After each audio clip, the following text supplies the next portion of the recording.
I don't remember what was said when I caught you two in bed. But now I sit here drinking shit beer, chasing Johnny Walker Red. Hi, welcome to episode 3 of Clown Interrupted with KiKi Maroon.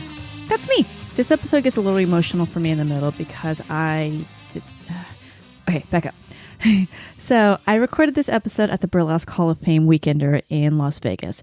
It's like a burlesque convention and fundraiser and just giant event for the Burlesque Hall of Fame Museum. I was invited to be a judge at this year's competition, which was a really big honor for me. I used to go to this thing and be a giant wasted mess for 4 days straight. And while some great stories came from it, like, the time I banged an acrobat, it was amazing. He spun me like a basketball. But it still was not the best use of my time.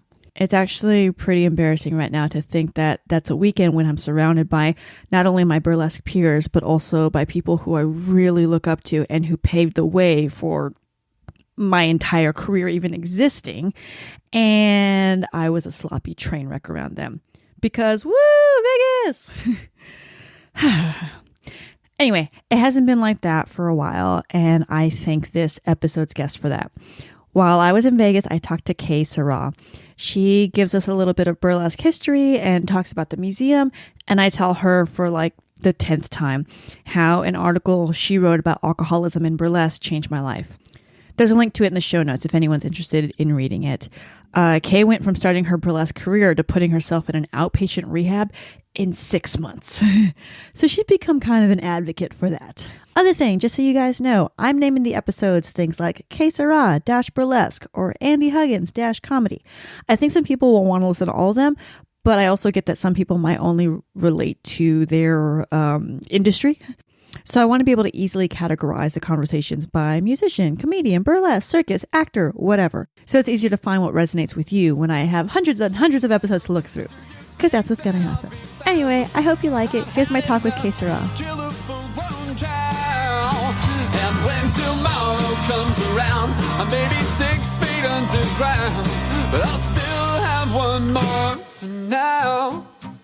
The Burlesque Hall of Fame weekend is the annual fundraiser for the Burlesque Hall of Fame Museum. Mm-hmm. And that museum is here in Las Vegas. Mm-hmm. It actually just had its grand reopening, its big reveal, in a brand new space in the Las Vegas Arts District. So it's a collection of burlesque history, ephemera, items from back in the day. Mm-hmm. So it actually started with Jenny Lee and Dixie Evans out on a goat ranch in Hellendale, California. And Jenny Lee was a stripper, as I said, but she was also a union organizer, and she put together the Exotic Dancers League.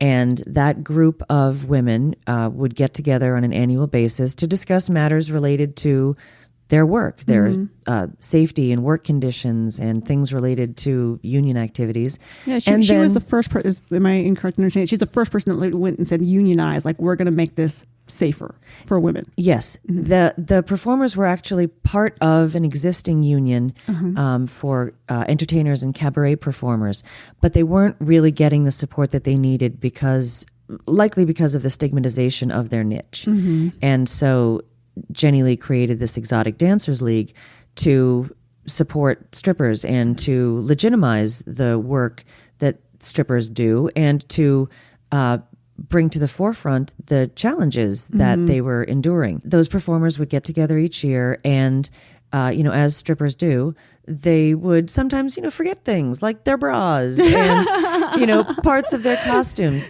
And Jenny Lee collected those items up and essentially nailed them to the wall. I understand that. We have backstage so many things left. And I'll message people. No one claimed it. I'm like, okay, this is one of y'all's bra. Yep. This is not a magical, imaginary bra. Someone left this here. I'm like, it's mine now, I guess. This is not a unicorn bra. And Jenny Lee would collect those things up. And then over the course of time, she had a legitimate collection of stuff. And then that became the aspect of the collection. And that was, the start of it. And so Jenny Lee and Dixie Evans out on their goat ranch would invite people to come to the museum, which was, their their home where they had started to display things. And of course, they had pictures of all their stripper friends. And they had all this wonderful stuff. They had, fans from Lily St. Cyr and these just great pieces, that were on display for folks, but, in this out in the middle of nowhere goat ranch. Exactly. And so we moved the collection into Las Vegas in, I want to say, 2007 and opened in a small space there. And then it's taken us a long time, but through the hard work of our very small staff and our volunteers all over the country and all over the world to help us and the people who made donations, we were able to build out a space specific for the collection. That is amazing. It is so great. And it's crazy, like the fact that it's taken this long in Vegas to get something like this when it has such a rich history. They're beautiful. These costumes are gorgeous. Like, these are performers that you've seen, that people have heard of. And so in Vegas, that it's taken this long to have this space is crazy to me. It is. But, there's a lot of competition for attention, and we are a nonprofit. And so there's all the blessings and challenges that come along with being a nonprofit. One of the experiences that we're trying to replicate at the new space is to bring a little bit of what Dixie would do for visitors at the Goat Ranch Museum. Oh. So our staff and our docents try to give that one-on-one Dixie attention, because when you came to the Goat Ranch, Dixie was the one showing you around. She would show you, oh, this is this, that is that, here's this photo, this came from this year. Okay, I would always hear this, I don't know if this is true, that no matter what time you showed up, that she would just wait a little bit and then come out like in a gorgeous robe and just to be the role of Dixie Evans. That is what the world famous Bob has said, and others have confirmed. I am sure that is the case, that the Marilyn Monroe of burlesque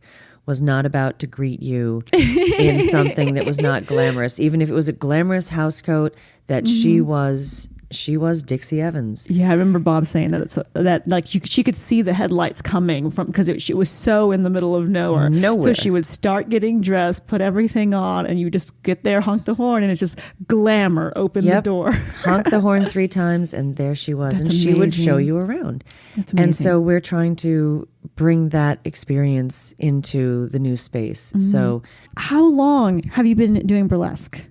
I've been involved in burlesque since about 2006, and I've been performing since 2009. The very first burlesque performance I saw was in Baltimore, and it was Trixie Little and the Evil Hate Monkey. Oh, okay. And I saw a story about them in a local magazine, and I was so excited and said, ooh, monkey. I love monkeys.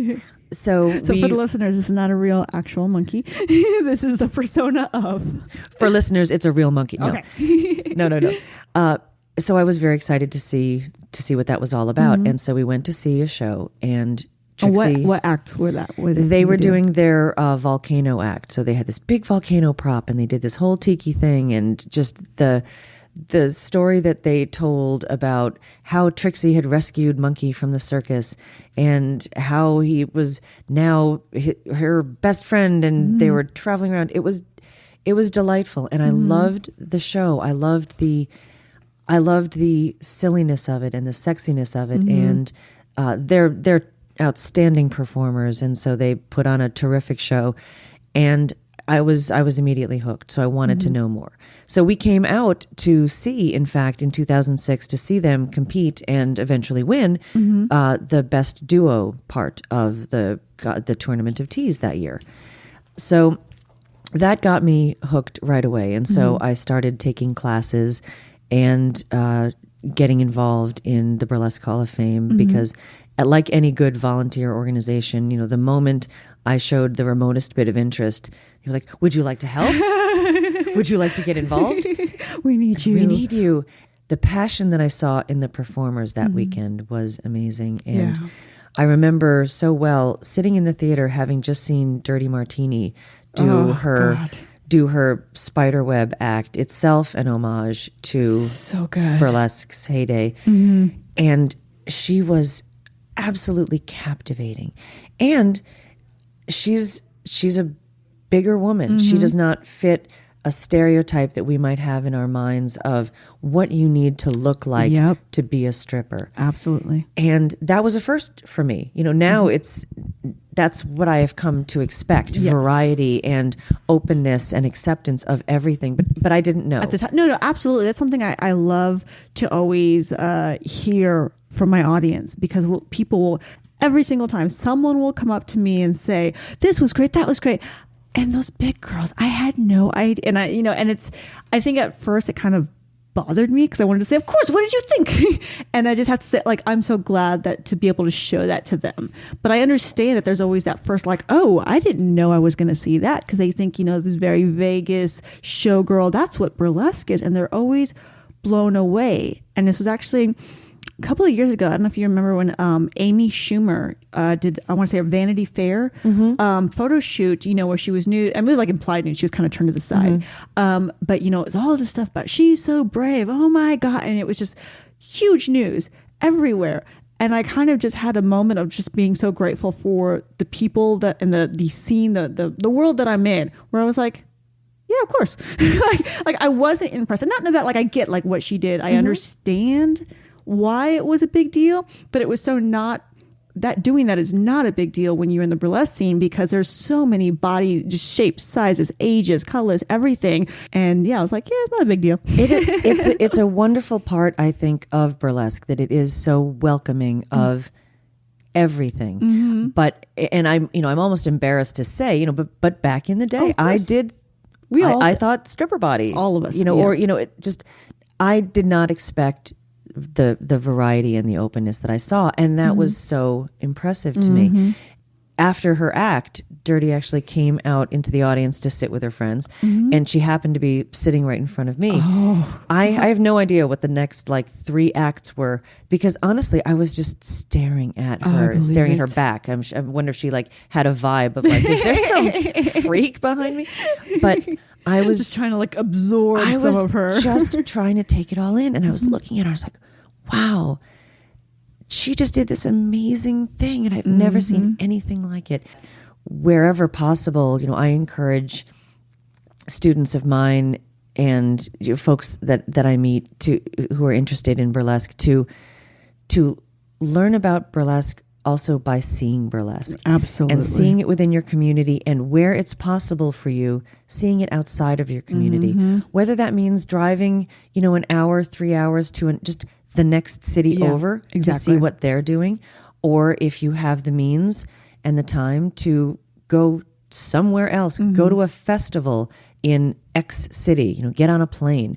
Obviously, come if you want to make it easy, come to the Burlesque Hall of Fame Weekender, because we collect them all up for you. All of them. Yep. Yeah, I was telling a friend, it's I need to create a persona and that just tells people to go to shows, because I constantly, you have so many people, oh, I want to do that. How do I do that? And the answer is go to shows, because that's how you learn. But I feel like there's this little, because I'm a producer and I sell tickets to shows, it's well, of course you're going to say that. And I'm like, no, don't come to mine. Even that's fine. Go to any show. You're going to learn so much so quickly by seeing what is happening and what other people are doing and everything else. So I don't care which show you go to, just go to shows. So I need a little fake Twitter account that's just go to shows. I don't care which one. Go to shows. I don't care. I'm a huge believer in all ships rise with the tide. Absolutely. And so as a producer myself, I am always eager to share local shows with my students on my web pages to say, go see this show. Yeah. Oh, you're going to be there? No, I might be there. Yes, if I can get to the show, I want to be at the show, but I will not be on stage. Yeah, but you should go. Absolutely, you should absolutely go. Yeah, it's advice I wish everybody would take. I do. Just support it. I agree. So you've been performing, you said, since 2006? 2009. 2009. Okay, 2009. I remember fondly, and looking back retrospectively, I also have some, I could have done that differently, but about my debut. So, remembering that first time that I performed. And what was your first act? My first act, the show's theme was reality TV, which in 2009 was a new thing. Oh, God. Yeah, I remember being very like, why are people watching other people? And now that's just what we all do all day. So that was sort of a new thing. So I did an act about, one of the shows was, I think, about a plastic surgery and transforming your physical self. So I did an act with kind of mummy bandages and sort of trying that transformation. I look at it now and laugh a little bit, because the mummy as a transformation concept is such a trope. And, I always counsel my students, if you're thinking about a trope, that's fine. Yeah. And it's very common. I was like, but you have to make it your own. And so I look back and I'm like, mummy, yeah, that was original. My mom, I love her so much. She actually called me the other day. She's like, I had an idea for one of your skits. And I said, okay, because that's always a good sign. Yep. And she said, what if you dance to that song, Witchy Woman, but you did it as a witch? Thank you, Mom. And I said, I think that's a good idea. A lot of people have done that. So I really would want to, not try to compete with something that's already happened. No. I don't think you understand. Ooh, witchy woman. I was like, yes, Mom, I get it. Yep. Thank you. But I love that you support me in what I'm doing. Thank you for those notes, Mom. I'll take that into consideration. So doing that, having that debut, and how much fun it was.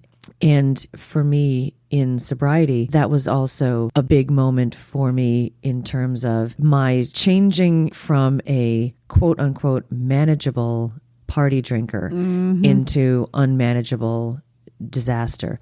Yeah. Because that gift of being on the stage, that gift of being able to share my vision with the audience and share that moment was so terrific that I was so afraid it would be taken away from me. Yeah.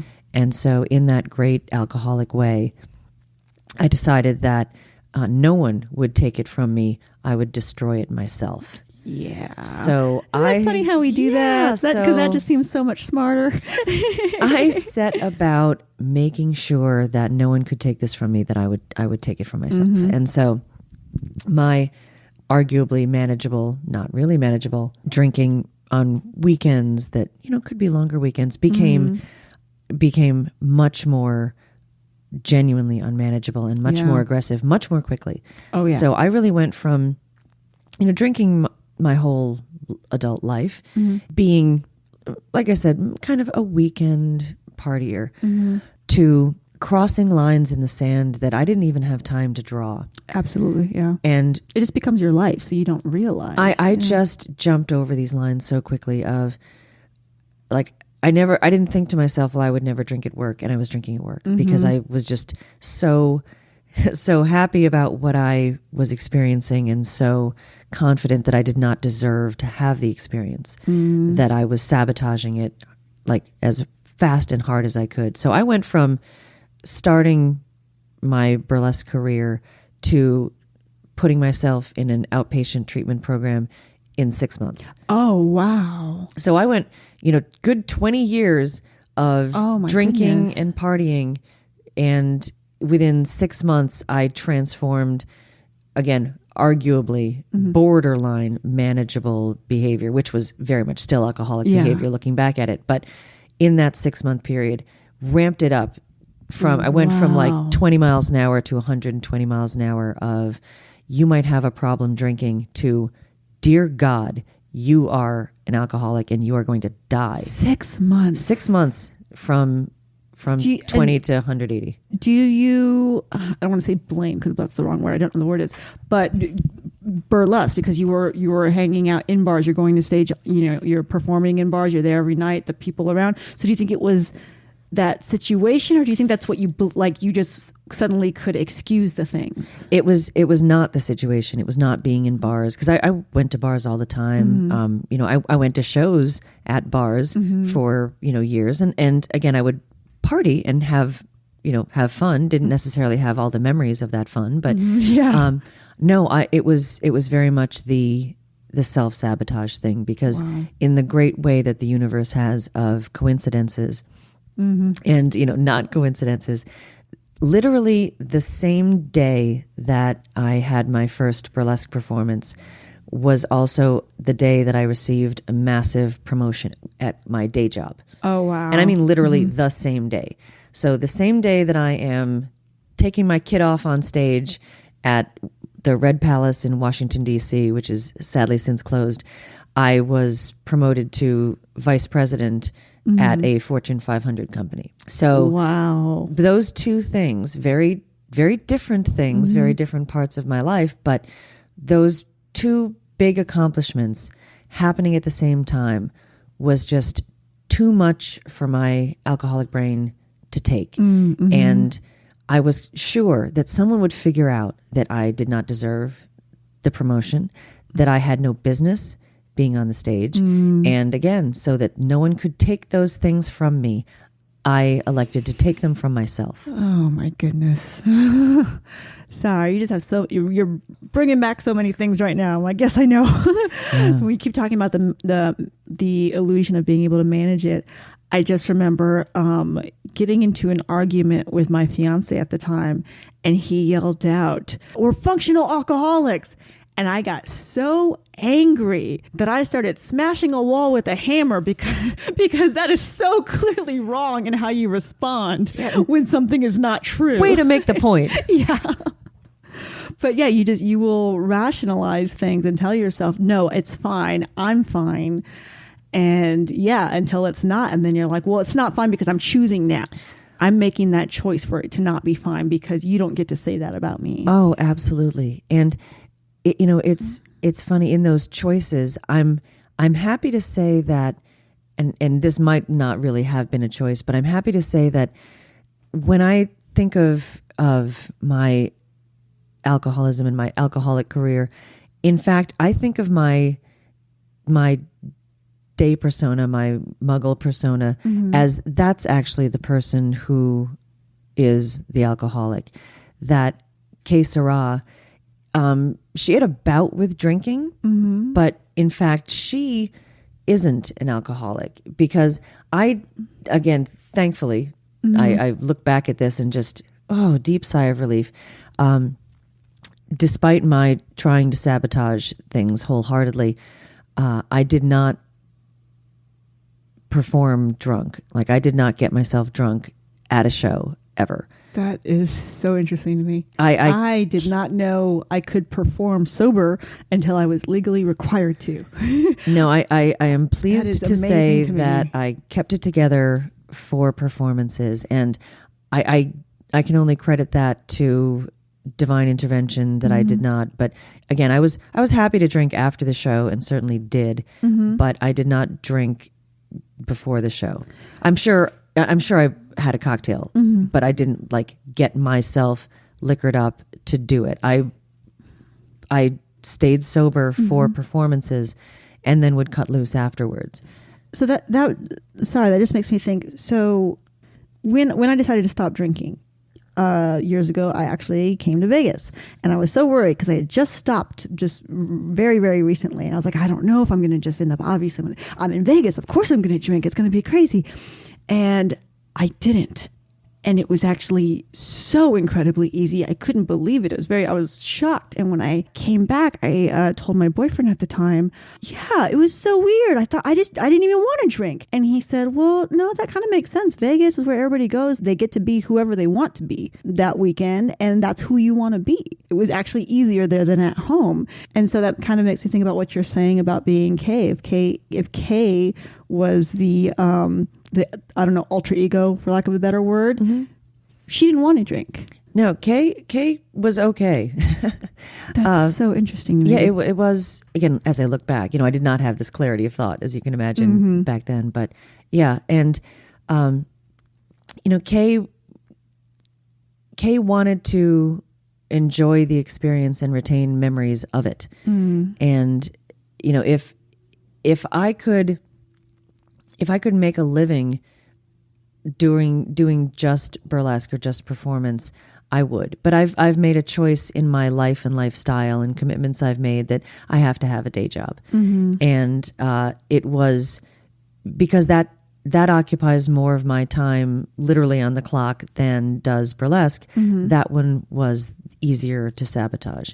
And that was the persona, of course, my actual persona was my persona that that was struggling the most. So Kay was and is an outlet for me in a lot of ways, to be able to express myself creatively, to be able to get the attention that I crave as not just an alcoholic, but as an only child and a Leo. So I'm just I just want everyone to look at me all the time and pay attention to me all the time.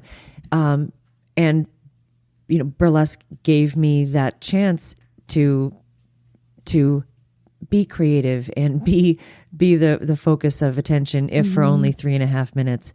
And I think, in looking back and working the steps and trying to understand and recognize my own shortcomings, that Kay was a blessing in those in a way, because she gave me a way to level out, and release my tension in a way that I wasn't, and until I got sober, that I wasn't able to even with that. Wow. I definitely agree that Kay is a blessing. I know that I've told you this before, but I'm going to tell you again. You literally changed my life. So in 2015, you wrote an article for 21st Century Burlesque called Supporting Recovery in the Burlesque Community. I at the time wouldn't even be able to tell you what that headline meant. I didn't even know what the word recovery meant. But thankfully, when you post articles on Facebook, they'll usually show like the first paragraph or so of it. And so you shared it, and I just saw, these are your words, we entertain audiences well into the wee hours of the morning at bars, theaters, and performance spaces around the world. We work hard and we're known to party hard, sometimes too hard, sometimes too often, and sometimes for some of us, it's out of control. That is why I clicked on that article. That I was absolutely out of control. I had no idea how to stop it, or that stopping it was even an option. I read that, and it was the first time I had heard of sober people doing burlesque. It is can be a very party-centric community. And what's funny is the reason I saw you post it, I had met you at the Burlesque Hall of Fame weekend. As far as I knew, I partied with you. Maybe you were drinking club soda, but because you were still out there and vivacious and hanging around, I had no idea that someone could be sober and still in these situations. So of course, in my head, we were all drunk at that night, and it's so it's now in hindsight so ridiculous. But at the time, that's all I knew.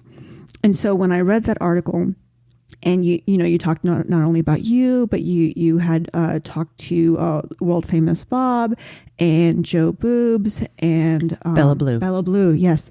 And so to find out that these people that I just looked up to and respected so much, and I couldn't say like, oh, well, it's different because, like when you look at other people like, oh, well, she's an actress, she's a model, whatever. It's like, these are people I've seen and are in the same world. I don't have an excuse.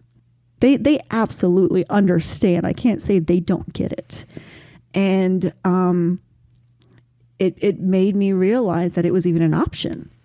Well, and I'm a little verklempt from that, but I'm so glad. And that was why I reached out to those performers and wrote that article, was seeing that our community can party hard, and sometimes it was too much.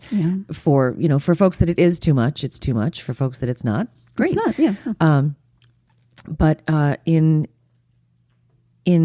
writing that article and talking with those performers, it was part of that notion that I recognized in my own sobriety of looking for ways to compare out as opposed to comparing in, to for folks who might have the thought of, well, I'm not an alcoholic because I'm not under a bridge drinking out of a paper bag. Oh my God. Yes, I know. I started with, I drink every day, but I don't get drunk every day. I don't get drunk every day. I get drunk every day, but I don't black out every day. I black out every day, but I always get back home. Like, it just keeps going. All the things that we tell ourselves that allow us to continue our drinking. And so I wanted to put something out there that might help folks in the burlesque community compare in, and to understand that if they had recognized that maybe something was a bit out of control for them, that they were not alone, that there were other people in the community who deal with the same kinds of things, and to hear those people say it in their own words, and to have them share their different experiences to make it clear again, not alone. And there are ways to get help. And, here at Burlesque Hall of Fame weekend, the organization has been enormously supportive of our BHOF Bill program.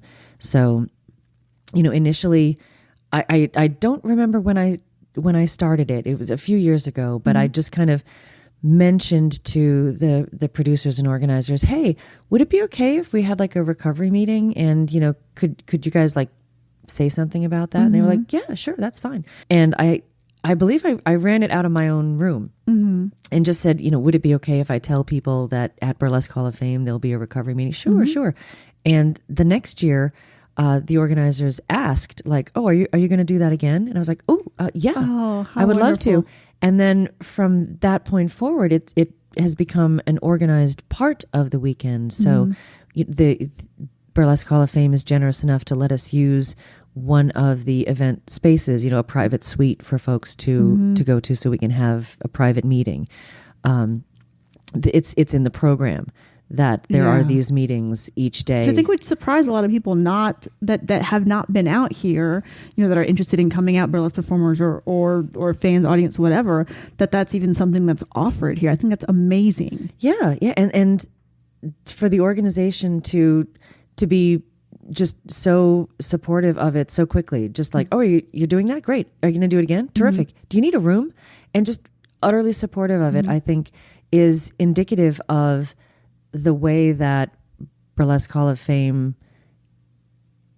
is part of the community. It's not just a demonstration of the community. The Weekender is not just 4 nights of shows. Yeah. It's more than that. It's education. It's community. It's a family reunion. It's the reunion for the legend. It's a history lesson. Thank you. Yes, and I think that was just another example of that community. So let me ask you then: when you decided to stop drinking, did you know anybody at the time? Because that's something that I know I'm very grateful for. Is now there are things like this that I didn't know were available to me. I had no idea that there were meetings like this, that I could communicate and I could contact other people that would understand. And I know that's a big reason why I didn't quit sooner.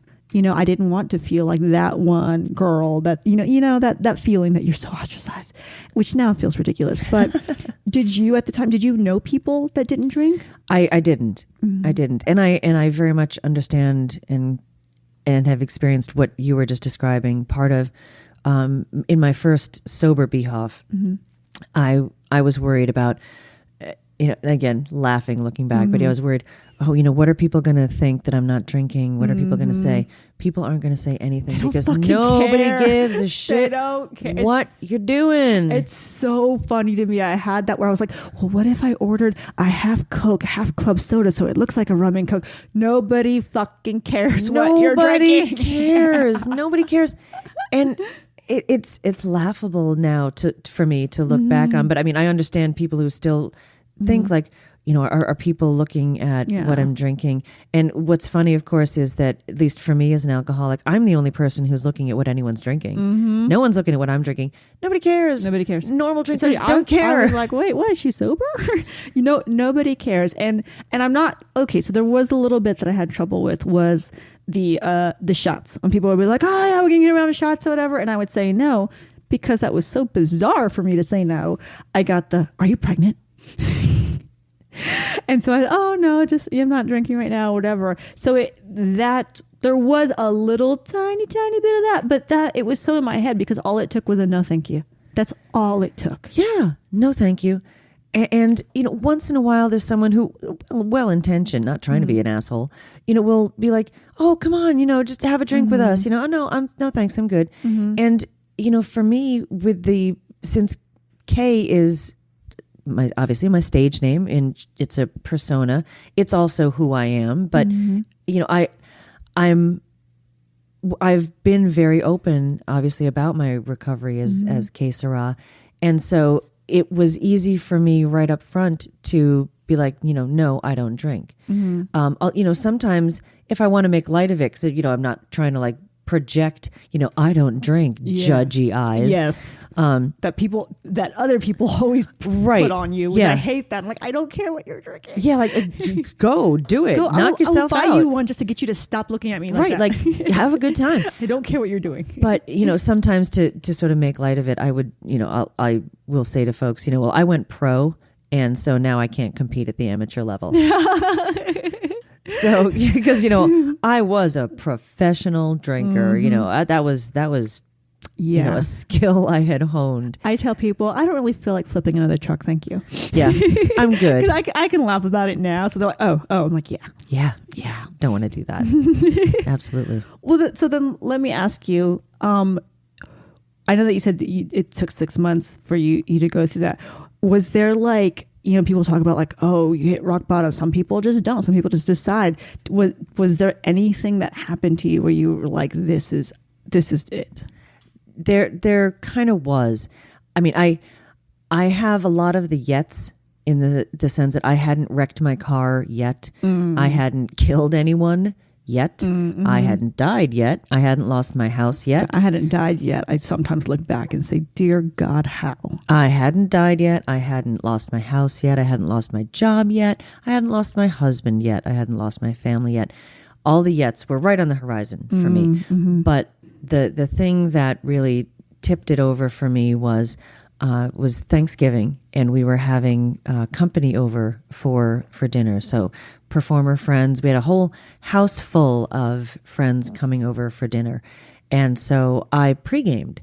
And as you do. As you do. So I pre-gamed and got myself good and drunk before I even got home from my day job. So I basically left my day job, went to the liquor store, got, God knows, let's assume it was vodka because that would have been likely, and chugged that down and came home already with a solid buzz on, and my friends have arrived and I'm late, and my husband is trying to put together a dinner for 12 and with no assistance from me. And then since I was home, I could start drinking more. And a couple of friends, when I came home clearly drunk, were like, wow, was there a happy hour at work? Because you look like you had a good time. And they weren't being critical. They weren't being mean. They were really just, hey, what happened with you? Where'd you go? What crazy party did you come from? What crazy party did you come from? And I said, oh, I'm not drunk. I didn't have anything to drink.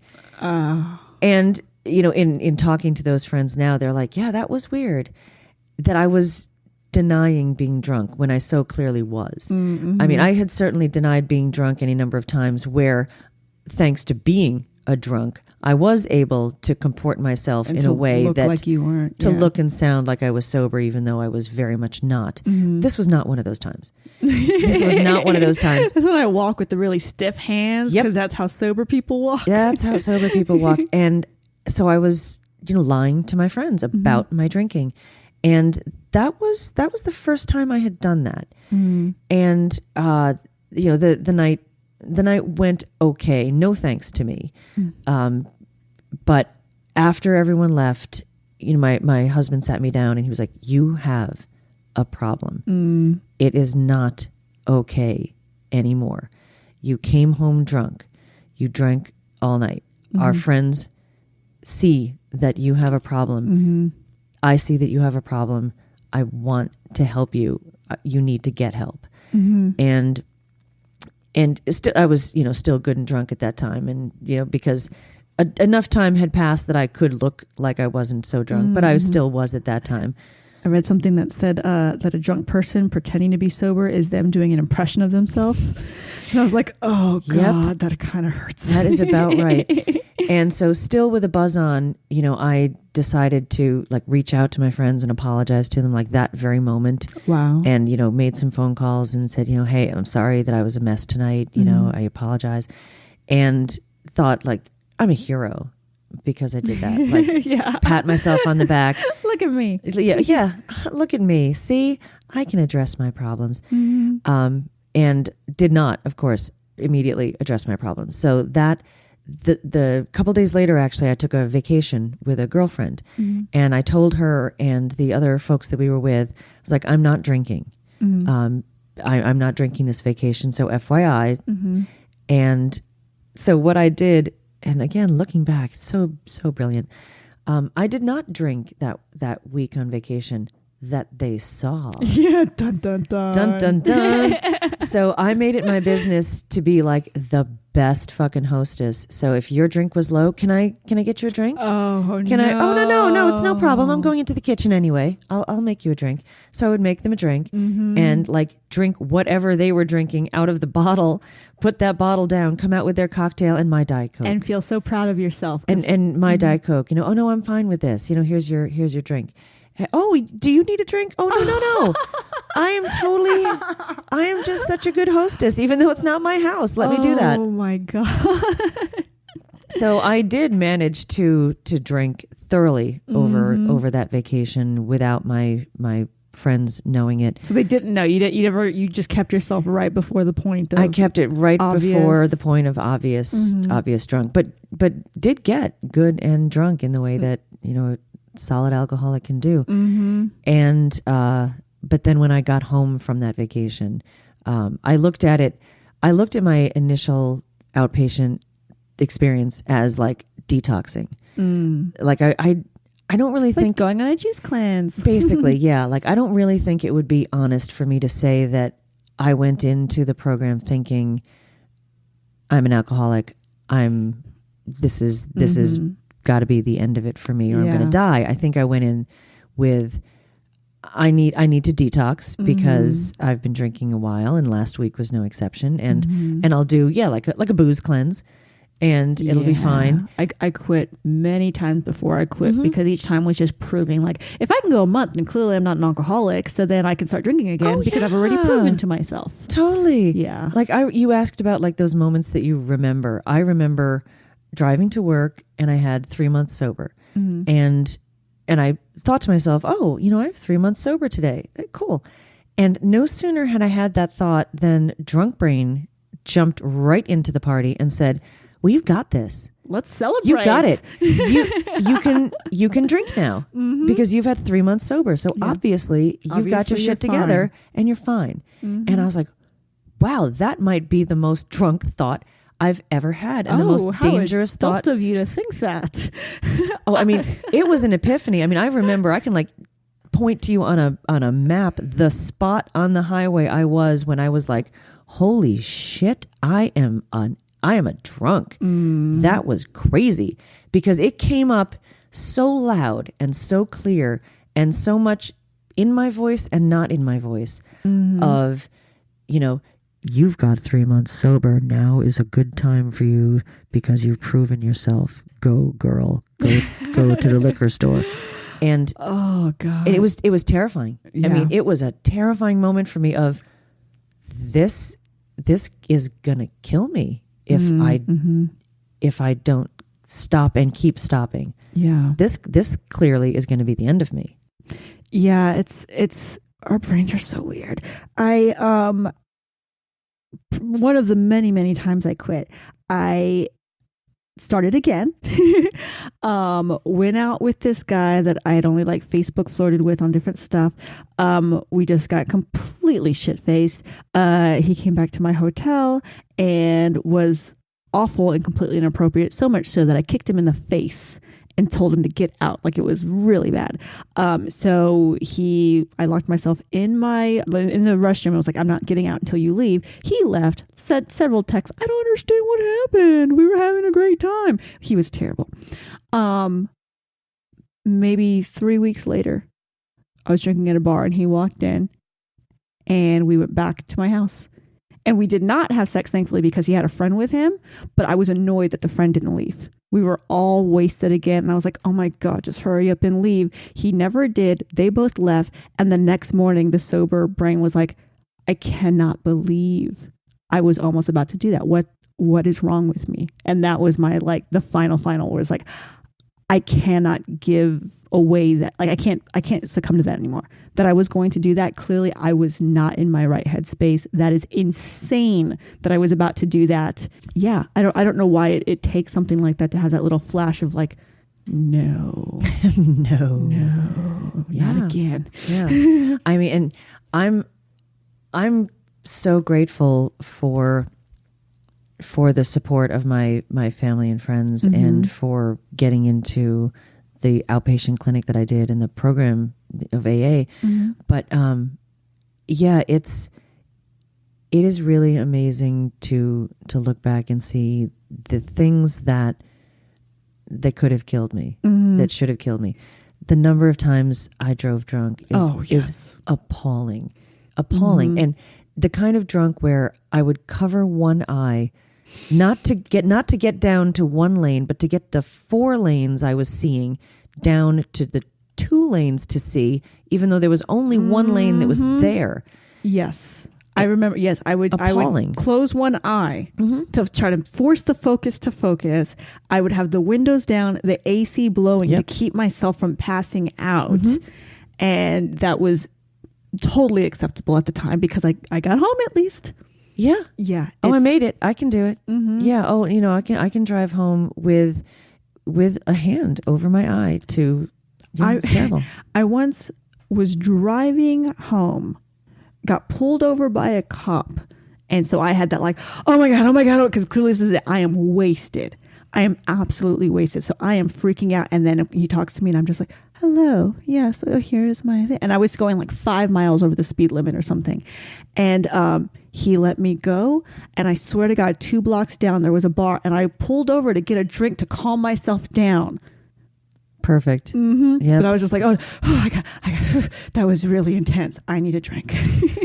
I remember coming home from a gig, and I was in full drag and speeding generously. And this is in sobriety. So I am, 85, whatever I was going, little sports car, having fun, and got pulled over by a cop. And it's like, wee hours in the morning. And again, I'm in full drag makeup. And I remember that I was so happy getting pulled over by this cop because I was like, awesome. I'm not drunk. Whatever happens now, I'm not drunk. So yay, fuck it. I was speeding. He came up to the window and I was like, hi, officer.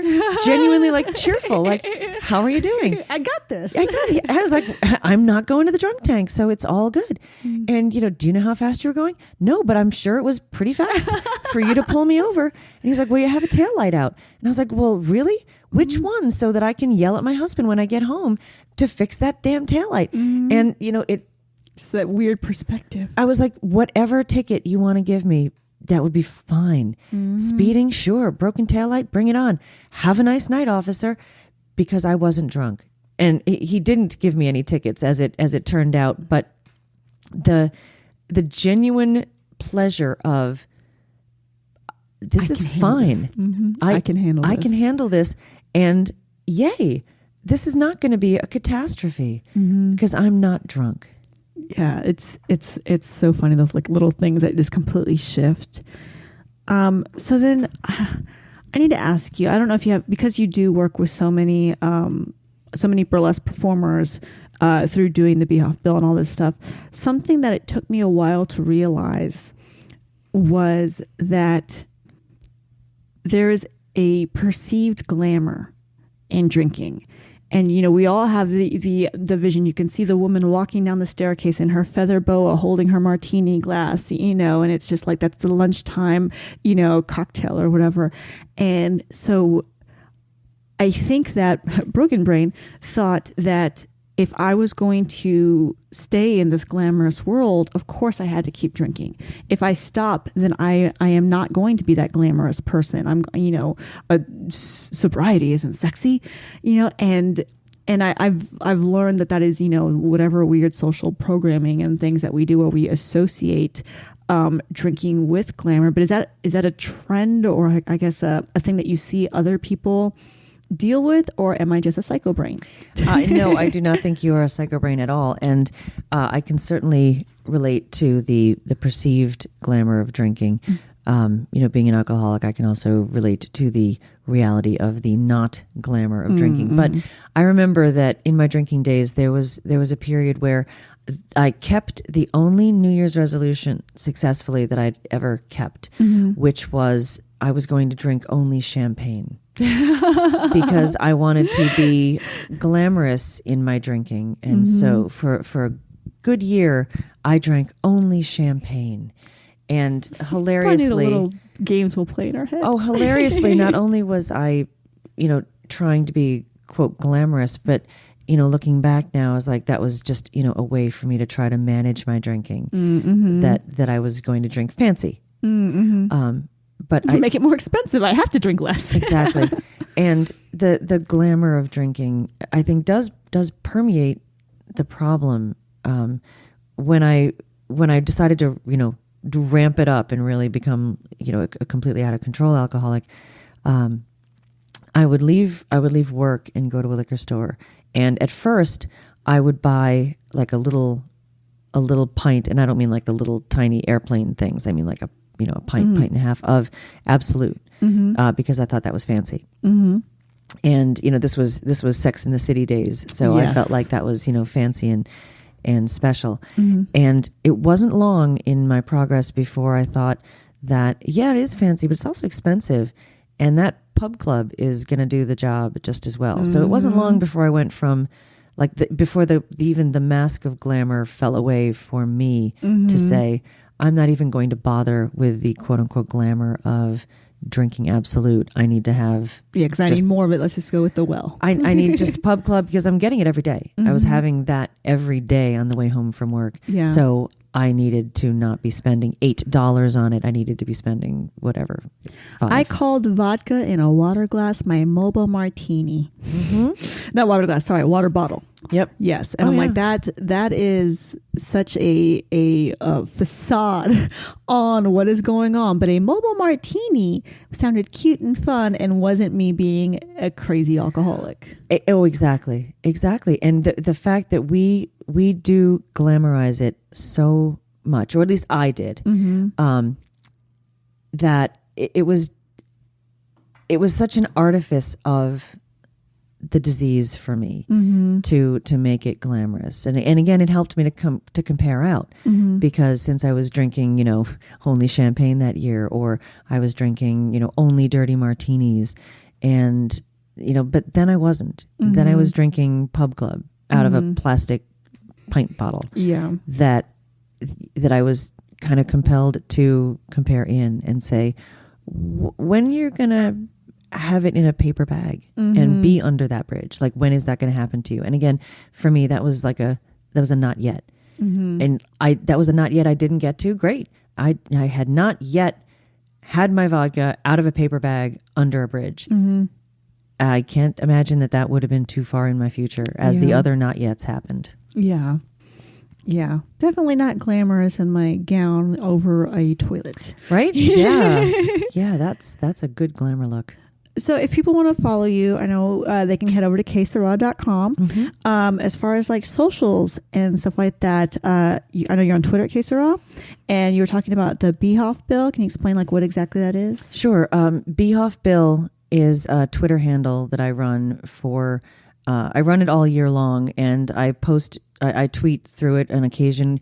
Often when I'm at a meeting and I hear something particularly amazing, I will sort of step out real quick and tweet this wonderful thing, and I hashtag it heard at a meeting. Okay. And so I run that all year, but it's mostly active during the Burlesque Hall of Fame weekend. And it's just a way for folks to connect if they need to just understand, like, someone's out there, they can, PM BHOF Bill. And there's a Facebook group that folks can join if they want to. They can just contact me, and I can, through private messaging, and I can add them. And it's always, it's a program for people who want it. And, I'm happy to be able to share with people any resource that I can, like that article, like the BHOF Bill handle and the meetings here at the Weekender, like the Serenities group on Facebook. It's just another way for me also to stay sober. So it's part of, helping me stay sober is helping others to achieve sobriety. Yeah. Well, you're definitely helping a lot. You definitely helped me. My pleasure. Okay. So before we go, final question. If you could snap your fingers and everyone across the world instantly believe two things, what would they be? Only thing is, one has to be completely self-serving and selfish. The other one is like for the good of humanity. Well, being a good alcoholic, I was obsessing over this question, and like I have to give the best fucking answer and like prove how deep and amazing I am. And that's why I asked for two. And like I was largely unsuccessful, but what in terms of like what would I have the world believe, it came down to me was I would like the world to believe the things that are true. I would like the world to believe facts. And having opinions is great, but when an opinion flies in the face of a fact, and when that opinion is held forward as a fact, I think that is a fundamental, massive problem for all of humanity. So I would like people to believe what is actually true. Yeah, it's getting quite disruptive. It is getting quite disruptive. Facts are facts. Opinions are not facts. Yeah. Like we say, facts are feelings, but feelings are not facts. And opinions are not facts. So believe facts. Yes. That is a really good one. You might have won. And for self-serving, I think I would say that I would really like everybody to believe in the Easter Bunny. Because if everyone believed in the Easter Bunny, there would be even more Easter chocolate made, which means there would be even more Easter chocolate on sale the day after Easter for me to eat. I love it. It would make me so happy. That would make the world happier. Thank you so much, Kay. You have been fantastic. Thank you, Kiki. I loved having you on, and hopefully we can do this again. Absolutely. Thank you. And when tomorrow comes around, I may be 6 feet underground, but I'll still have one more for now. That was Sera.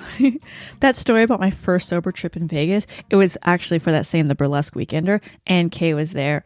We were casual acquaintances at best, maybe. I saw her in the casino one night, and I told her about how the article she wrote made me realize that I was not alone dealing with that. I'm sure it was super awkward. I was basically a stranger, just in a ball gown with a Shirley Temple and a cigarette, crying like, "Thank you, Kay, you changed my life." She was perfectly lovely though, and not weirded out at all, and I will forever be grateful to her.